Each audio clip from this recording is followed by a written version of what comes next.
Olá pessoal, sejam todos bem-vindos aqui a mais um vídeo dessa nossa sequência de aulas de Seja um Técnico Você Também. Na aula de hoje eu vou trazer um tema muito interessante que o pessoal estava até me cobrando, é sobre amplificadores em classe C. Eu vou explicar como funciona o amplificador em classe C, como ele é feito, por que ele é feito da forma que é feito e por que ele pode ser feito da maneira que é feito.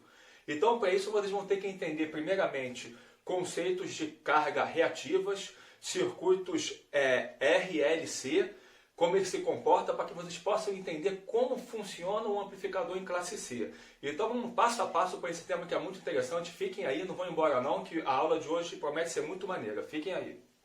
Bom, pessoal, para vocês entenderem, primeiro vamos ver como é que se comporta uma carga capacitiva. Como um capacitor se comporta na presença de uma corrente alternada, por que ele não dissipa energia e por que ele devolve a energia para a fonte. Observe o seguinte, imagine que a gente tem aqui uma fonte de corrente alternada, tá? Que eu vou alimentar o relógio da minha casa, tá? Vou botar aqui detalhadamente o relógio da casa, aqui vou representar assim, o relógio, e essa energia alternada eu vou alimentar um capacitor, só que aqui é o poste, esse passa para o meu relógio da casa, aqui eu alimento um capacitor. Nesse poste aqui também na rua, vai para outras casas, que alimenta outras cargas qualquer, que eu vou representar aqui por uma resistência R. Esse poste que está na rua, isso aqui seria o poste. Ele está alimentando várias casas com uma carga R e está alimentando a minha casa que está passando pelo meu medidor, que vai alimentar um capacitor. Só que eu afirmo que esse capacitor aqui não vai ter medida no meu vatímetro, porque o vatímetro só mede potência real consumida. Embora tenha uma corrente aqui, essa corrente entra e volta sem dar perda de energia, porque o capacitor não esquenta. Como isso funciona? Vamos analisar a tensão subindo. Aqui tem um eixo cartesiano em função do tempo e aqui a voltagem. Aqui é V e aqui é T, é tempo. Tá? Aí a minha onda está subindo assim, em volts. Está subindo e depois ela cai, inverte e faz isso aqui. Vamos supor que ela esteja subindo, até chegar a esse ponto aqui. Então eu estou tendo uma corrente aqui para carregar isso aqui positivamente. Estou carregando aqui com uma corrente forte e ao mesmo tempo uma corrente aqui na carga de outras casas. Essa fonte que está fornecendo a corrente para aqui e a corrente para o meu capacitor até esse ponto aqui. Quando chegar nesse ponto aqui de máximo, o que vai acontecer? A tensão agora começa a cair. No que a tensão aqui começa a cair, vamos supor daqui até aqui, o poste continua alimentando a minha carga. Nesse intervalo daqui até aqui, continua alimentando. Só que o capacitor, o que ele faz? Ele está devolvendo energia para a rede. Suponhamos que isso aqui deixasse de existir, sumisse. O que aconteceu? O capacitor tem que se descarregar daqui até aqui. Então toda essa corrente de descarga do capacitor estará voltando de novo para a linha. E ele que vai funcionar como se fosse uma bateria segurando a onda da carga de outros vizinhos. Ou seja, alivia o gerador. No início ele sobrecarrega o gerador, mas em contrapartida ele depois alivia o gerador. Então no que ele está aliviando o gerador daqui até aqui, está diminuindo a corrente aqui. Então ele na verdade ele não roubou energia, ele puxou mas devolveu. Então não dissipou energia, não perdeu essa energia em forma de calor. E o vatímetro enxerga isso, ele sabe que não teve uma carga real, porque ele analisa a corrente em função do tempo. Então ele sabe que foi uma corrente reativa e não uma corrente real, é corrente aparente. Tá? As pessoas confundem muito isso. Então o capacitor não absorve energia, ele está devolvendo energia para a fonte, então ele só se carrega e se descarrega, mas não é como um resistor. Então daqui para cá, ele que segura a onda até chegar ao zero. Quando chegar ao zero aqui, o que acontece? Aí tudo se repete, ele torna a carregar aumentando aqui a corrente. Agora tem uma corrente para cá e uma corrente para aqui, até esse ponto. Quando isso aqui for indo para zero de novo, ele vai aliviar isso aqui, porque agora ele se descarrega ajudando a fonte do poste nas outras cargas existentes. Então é assim que funciona a carga num capacitor, em corrente alternada. Ele não dissipa potência e não perde energia, só pelas resistências parasitas dele. Agora vamos ver como funciona uma indutância. Fiquem aí. Bom pessoal, vamos ver agora como se comporta uma bobina sendo submetido a uma corrente alternada. Da mesma maneira que o capacitor não dissipa energia, não consome energia quando é submetido a uma corrente alternada, a bobina também não. Então, para que a gente possa entender isso, vamos interpretar que a bobina não tenha resistência ao longo do seu fio. Imagine um fio feito com supercondutor, onde a resistência do cobre seja zero, para ficar um circuito perfeito. O circuito perfeito não existe, mas teoricamente vamos imaginar um circuito perfeito, onde a bobina tem resistência ohmica zero. Então a única resistência e impedância que vai ter vai ser a indutiva, calculada em Henry, tá? Pela quantidade de voltas, o núcleo, aquela coisa, conversa toda da bobina. Então, imaginando uma bobina perfeita que está aqui representada como L, que eu já toquei no lugar do capacitor, e no mesmo cenário, vamos ver como ela se comporta. Então, você, desprezando a resistência ohmica do fio, o que acontece? A única impedância aqui é a reativa, da indutância da bobina. Não tem resistência ohmica. Se não tem resistência ohmica, o que acontece? Sempre que você submeter isso a uma tensão, a corrente vai querer subir. Vai subir lentamente por causa da indutância, que faz com que tenha um retardo no surgimento da corrente, como também tem retardo na extinção do mesmo. Então esse retardo faz com que a corrente suba lentamente, pouco a pouco, mas nunca vai parar de subir, porque a resistência ohmica é zero. Se tivesse, por exemplo, uma resistência ohmica de 10 ohms e a tensão submetida nela fosse 10 volts, ela ia parar de subir quando chegasse a 1 ampere, pela lei de ohms da resistência. Mas se a resistência ohmica é zero, ela vai subir até o infinito, nunca para. Então assim é fácil de você entender como uma bobina funciona. Imaginando uma bobina puramente indutiva, sem resistência ohmica e alimentada no mesmo cenário do capacitor, quando esse gerador aqui estiver alimentando tanto a minha bobina como as outras cargas reativas, o que vai acontecer? Vamos analisar aqui por que ela não absorve a energia. O que vai acontecer? Enquanto tem tensão, o que está acontecendo? A tensão daqui até aqui está fazendo com que tenha uma corrente na bobina. Então, o meu gerador está mandando corrente na bobina e está mandando corrente na minha carga. Nesse período daqui até aqui. Tá? Ele está mandando corrente para a bobina e corrente para a carga. Quando chega aqui e a tensão quer inverter o valor, a magnitude inverte, o que vai acontecer? A corrente que estava antes vindo num sentido assim, vai querer inverter nesse sentido aqui. Só que a bobina fala, opa, ela não pode inverter a corrente, ela quer que ela continue. Porque como estava aumentando a corrente, estava aumentando as linhas magnéticas aqui em volta da bobina, estava aumentando. Essas linhas magnéticas são energias guardadas no ar, guardada no espaço magnético, e essa energia está aí para ser devolvida. Então o que acontece? Quando a corrente quer inverter, essas linhas magnéticas se extinguem. Na extinção dessas linhas magnéticas, a energia que foi armazenada ali tem que ser devolvida para o circuito. Então o que vai acontecer? Ela vai gerar uma força contra-eletromotriz oposta que vai fazer com que a tensão aqui se inverta de valor. Num valor necessário para que a corrente continue e vai diminuindo aos poucos. Então quando a tensão aqui inverte, para inverter a corrente, a bobina vai inverter também com um valor maior para obrigar que a corrente continue no mesmo sentido. Então ela está puxando a tensão para inverter com maior força do que o próprio gerador. Então está facilitando ele. Em vez dele forçar a barra para essa tensão aqui cair, quem está ajudando é a própria bobina, que já está dando uma força para a tensão cair. Então a bobina está alimentando, agora ajudando a alimentar as cargas vizinhas pela extinção do campo magnético dela, daqui até aqui.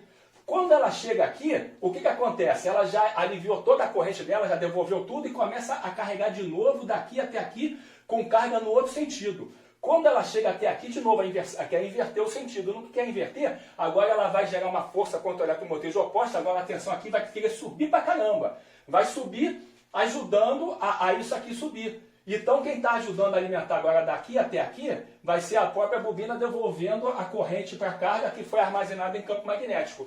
Então vocês notaram que tanto a bobina como o capacitor devolvem energia que consumiu. Eles não roubam energia e o fatímetro sabe disso, não consome. Ele só consome energia reativa, aquela que realmente faz trabalho. Aqui gera motor, ventilador, acende uma lâmpada, gera luz, gera calor. Tudo que tem trabalho, aí sim é energia perdida em função do trabalho. Essa você paga. Só que não é bom você botar uma carga reativa muito pesada aqui no relógio, porque você sobrecarrega a corrente. Embora a corrente entra e sai e é devolvida, ela não é consumida, mas ela existe. E essa corrente aqui sobrecarrega os fios da geradora.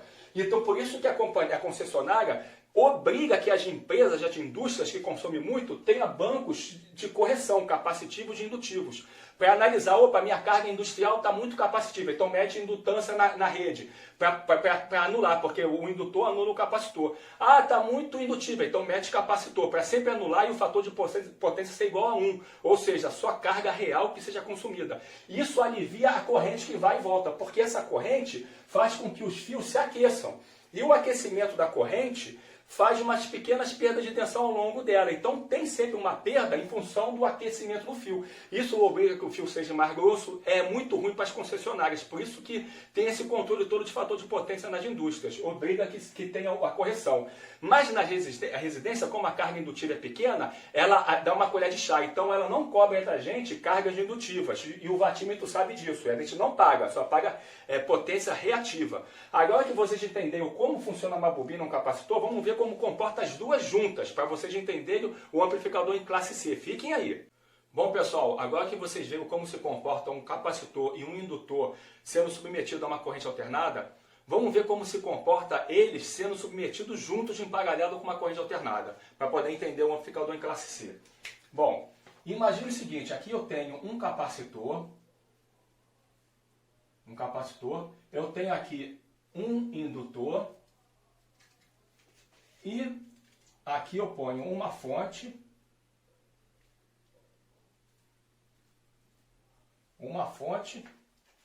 e uma chave.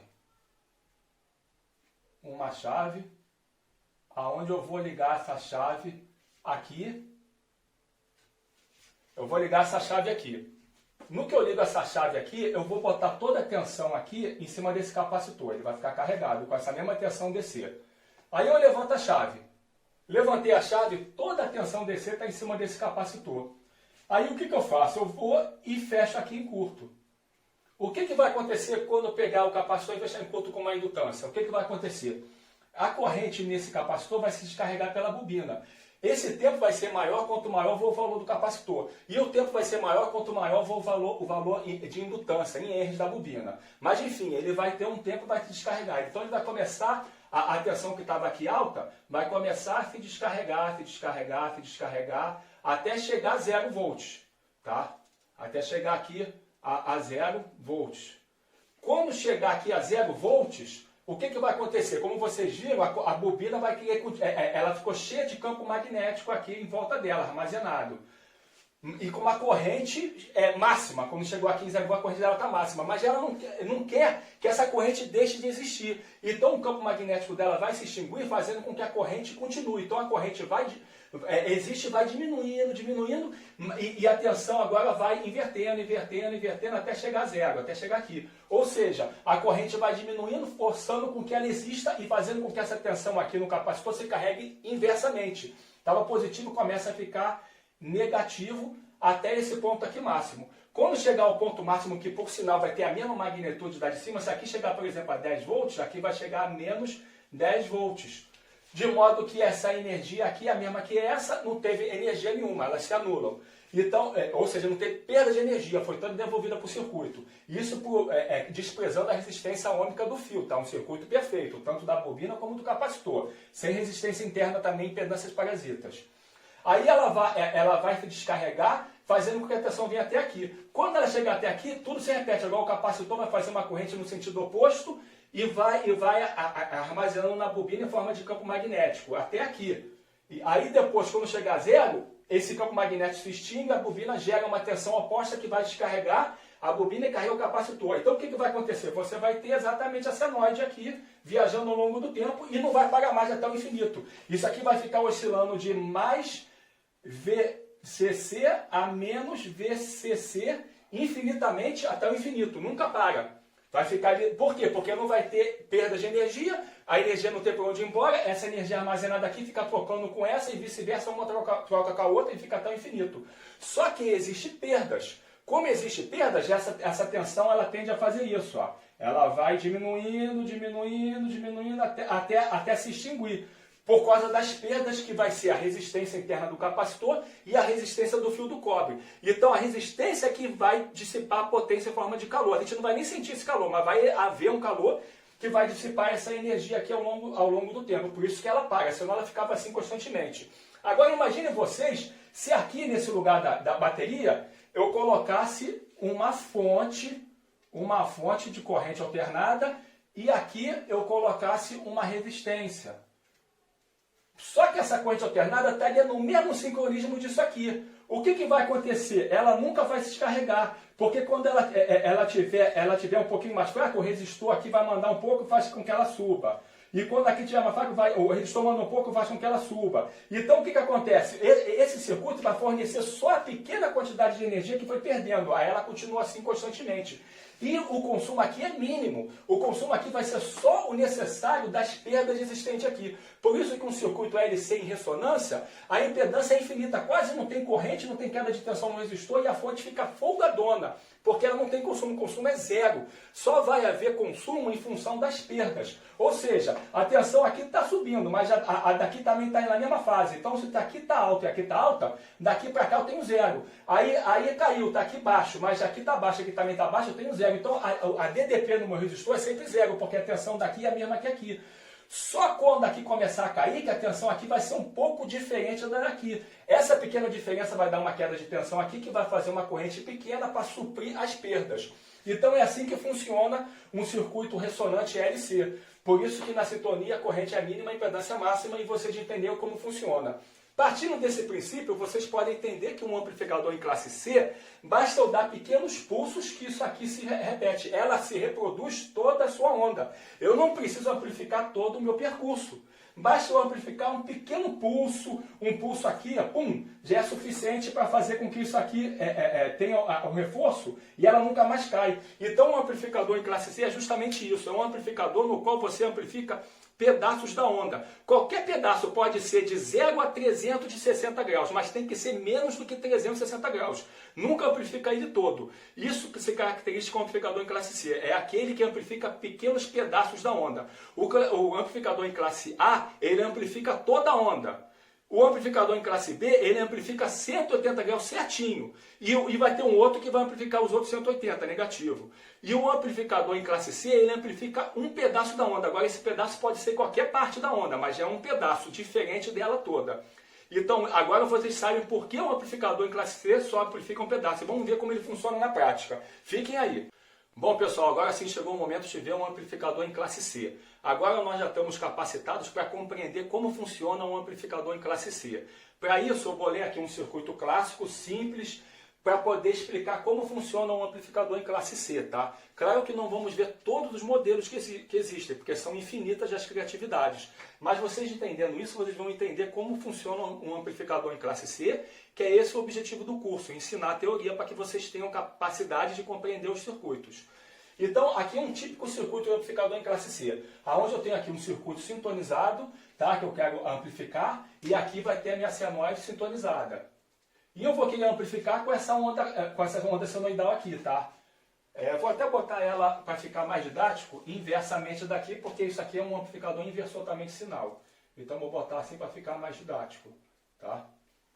Aí o que acontece? Eu quero amplificar isso aqui. Eu alimentei ele com VCC. Aqui eu tenho um transistor NPN, que eu já ensinei como ele funciona.